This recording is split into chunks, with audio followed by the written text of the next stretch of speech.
Hi guys, for today's video nga, ito na yung papalis na tayo ng Istanbul, pupunta na tayo ng Manila. 11 hours nga yung flight natin guys. 2 o'clock AM naman guys nung nag-flight tayo sa Istanbul. At syempre fast forward nga guys, ayan nakalapag na tayo sa Ninoy International Airport. And finally, after 6 years and 8 years, nagkita ulit tayo. Paglabas mo nga ng eroplano guys, alam mo na nasa Pilipinas ka na. Dahil sa init.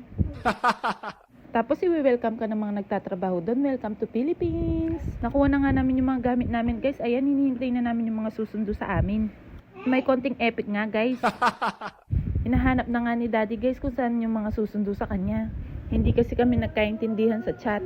Kala ko ang sinasabi nila Terminal 3. Yes naman ako ng yes. Ngayon pala Gate 3 sila. Pasensya na guys, may jet lag pa. At ayun na nga guys, nasa Gate 3 sila at kami lumabas kami ng Gate 4. Kaya pinuntahan namin sila guys, bandang huli kami pa yung sumalubog sa kanila. Hey! Tag! Tag! Hey!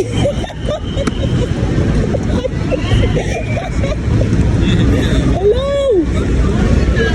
Ay, sus, this ka Rodel!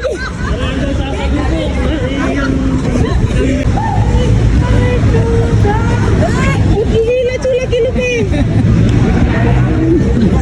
Ba? Ciao, mama! Ciao! Ciao! Nilaya tatay. Dina! Sa lola, lola, oh! Five less! Five less!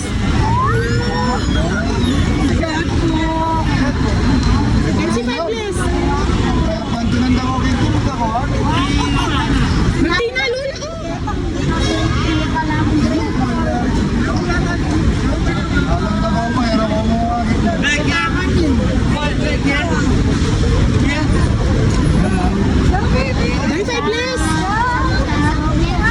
Dahil five less!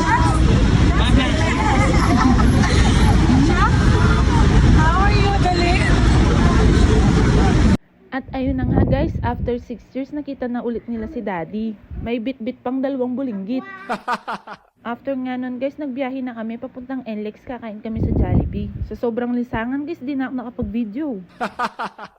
At pag uwi nga namin sa bahay guys, meron palang naghihintay sa aming sorpresa. Meron pa nga pa confetti guys, kaso epic na naman tayo. Nauna pa kasi yung confetti guys bago kami makapasok. Kaya nagtaka naman ako, ano kaya yung sumabog? Ngayon pala may naghihintay sa amin, may tao sa loob. Maraming thank you po. Late na nga din kaming nakatulog dyan.